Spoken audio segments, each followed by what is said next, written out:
ఇప్పుడు ఇందాక అంబటి రాంబాబు గారు ఫోటోలు బాగా వస్తాయి అన్నారు. నేను ఒకటి చెప్తా ఉన్నా, జనరల్గా పంటను పరిశీలించడం కానీ ఫ్లడ్స్ వస్తే ఏ విధంగా ప్రజల దగ్గరికి వెళ్ళాలి, రైతుల దగ్గరికి వెళ్ళాలనేటువంటి దానికి ఇవాళ పవన్ కళ్యాణ్ గారిది, జగన్మోహన్ రెడ్డి గారిది ఒక్కసారి చూడండి. జగన్మోహన్ రెడ్డి గారి పరామర్శ ఎట్లా ఉంటుందో, ముఖ్యమంత్రిగా ఉన్నప్పుడు పైన వేశారు, ఏమంటారు, మన షామియానాలు వేశారు చూడండి, ఎదురు పొలాలు ఉన్నాయి. అవును అవును, పొలాలు ఉన్నాయి, చూశారు కదా. అవును, క్లియర్గా అది కూడా ఎక్కడ వాళ్ళ దీంట్లోనే పెట్టింది, ఎక్కడో బయట పెట్టలేదు, వాళ్ళ వెబ్సైట్లోనే పెట్టారు క్లియర్గా ఏ విధంగా వీళ్ళు దీనికి. చూడండి క్లియర్గా చూడండి, అంటే క్లాతులు కట్టి దానికి మళ్ళీ బారికేడ్లు కట్టి పైన బాగా ఎండ కూడా పడకుండా షామియానాలు కట్టుకొని పొలం ఒక 500 మీటర్ల దూరంలో ఉంటే ఈ దగ్గర నుంచే వీళ్ళని పెట్టుకొని చూపిస్తా ఉన్నారు.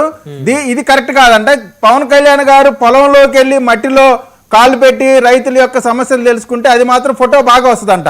అంటే వెటకారం చేయటం తప్ప విషయాన్ని గుర్తించేటువంటి కనీసమైనటువంటి మానసిక పరిస్థితి లేదనేటువంటిది క్లియర్గా అర్థమవుతుంది. ఇందాక అంబటి రామ గారు ఎన్ని అన్నా కానీ సరే, గౌరవనీయులు, మాజీ మంత్రివర్యులు, పెద్దలు, కానీ రిలీఫ్ సెంటర్స్కి దీన్ని శరణార్థులు అనేటువంటి మాట అనటం మాత్రం నేను తీవ్రంగా ఖండిస్తున్నాను. అటువంటి మాటలు వాడటం అనేటువంటిది మంచి పద్ధతి కాదు. శరణార్థులు అనేటువంటి దానికి చాలా రకాలైనటువంటి అర్థాలు వస్తాయి. కాబట్టి అంబటి రాంబాబు గారు ఆ యొక్క మాటను మాత్రం నేను తీవ్రంగా ఖండిస్తా ఉన్నాను. రెండోది, టీడీపీ ఛానల్స్ అంట, టీడీపీకి అఫీషియల్ ఛానల్స్ అనేవి ఏం లేవు. వైఎస్ఆర్ కాంగ్రెస్ పార్టీకి అఫీషియల్గా ఛానల్స్ ఉన్నాయి. ఇవాళ మనం ఏదో కళ్ళు మూసుకొని నడుస్తూ ఉంటే అందరూ కూడా గుడ్డోళ్ళు అనుకుంటే పొరపాటు.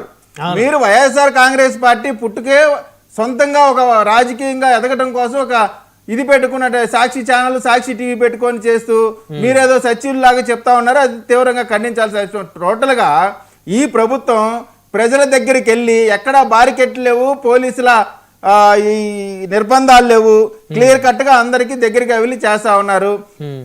ఈ తుఫానుకు సంబంధించి క్లియర్ కట్గా ఈ ప్రభుత్వం సక్సెస్ అయ్యింది అంటానికి ఈ డిబేట్లో సహజంగా వైసీపీని తప్ప వేరే పార్టీనో ప్రభుత్వాన్నో ఒప్పుకునేటువంటి మనస్తత్వం లేని సింగళూరు వెంకటేష్ గారు కూడా చేసినటువంటి కార్యక్రమాన్ని ఒప్పుకున్నారంటే ఖచ్చితంగా మనం అందరం కూడా ఈ రోజున ఈ ప్రభుత్వం సక్సెస్ అయ్యింది అనేటువంటిది. అయితే